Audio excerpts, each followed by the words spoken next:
What's up, guys? I'm Alex. I'm Jason. We're the Taylor Monkeys, and we are here with a quick video to talk about good idea, bad idea. A little series we've been doing talking about things that are like the right way to do things and the wrong way to do things.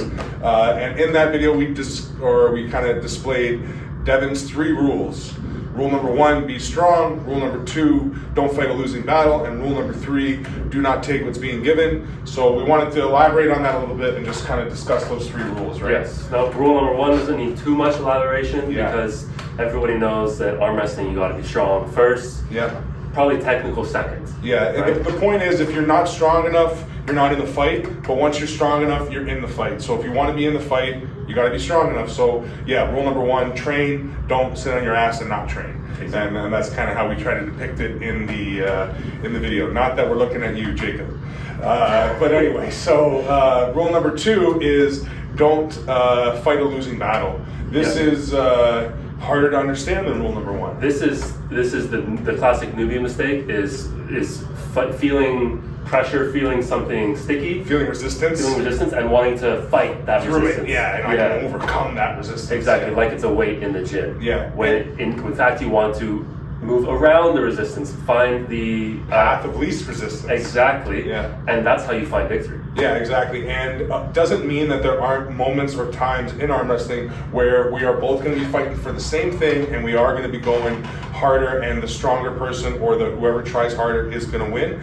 But the objective, like Alex said in arm wrestling, is find the path of least resistance. That's the best way to victory. So yeah, that is don't fight a losing battle, right? So the way we depicted that in our little good idea, bad idea, the losing battle is rise. So if I start to lose my rise, instead of continuing to fight for it and hold on and trying to fight for it and eventually getting pinned, I'm much better off to realize that I can't win this battle. So instead of fighting the losing battle, I'm going to try to get something else involved, in this case my shoulder, to try to press and get the match going in a different direction, right?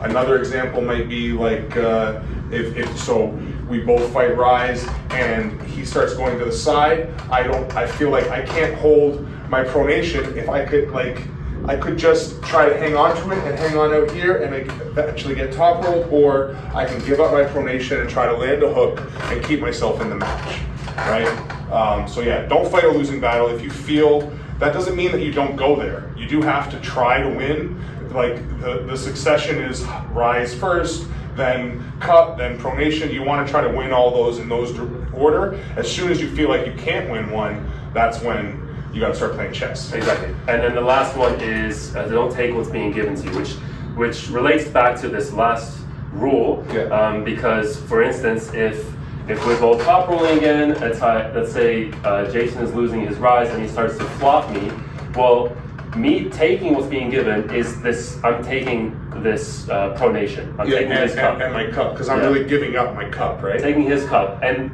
to some people, this would look like a win.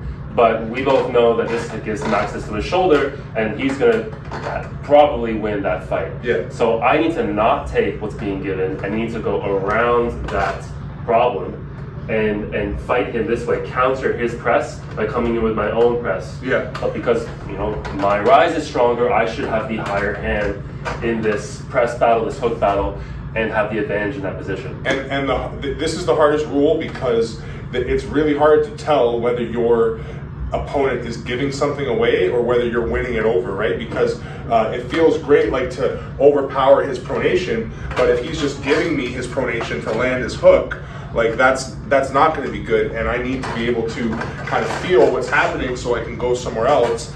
If I know that, oh, he's giving that up, he's not losing it, right?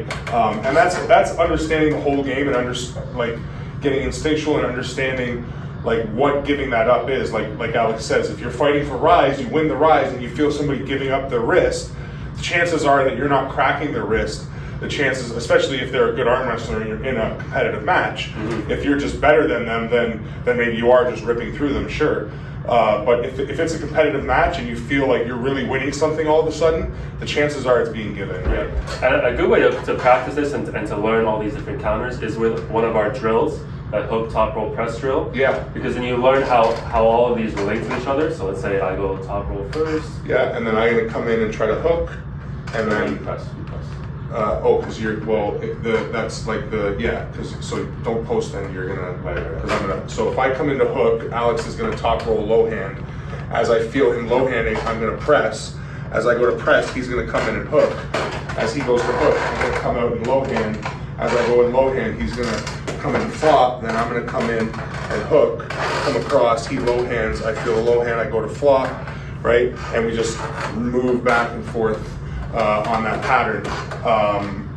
And that is, that's a great way to really start to feel that, like, when this starts to happen, like where that flow is, Finding that path of least resistance. Moving around the pressures instead of just fighting them. And with that drill, it's important to apply pressure, but allow your partner to move through the movements, right? It's kind of like warming up. A lot of the times we get new guys and we go, okay, let's warm up your cup, and then we start, okay, increase the pressure, and then all of a sudden they just go stiff and like they don't want to move. And there's a difference between that and like me applying just this constant pressure where I'm constantly applying about 40, 30, 50, whatever the amount is, depending on how we're warming up. But it's not jaggedy, I'm not stopping, I'm trying to make a fluid movement through the motion. It'd be like doing a controlled rep, again, like in the weight room. So instead of doing a curl like this, doing a curl really controlled, that there's a purpose for both.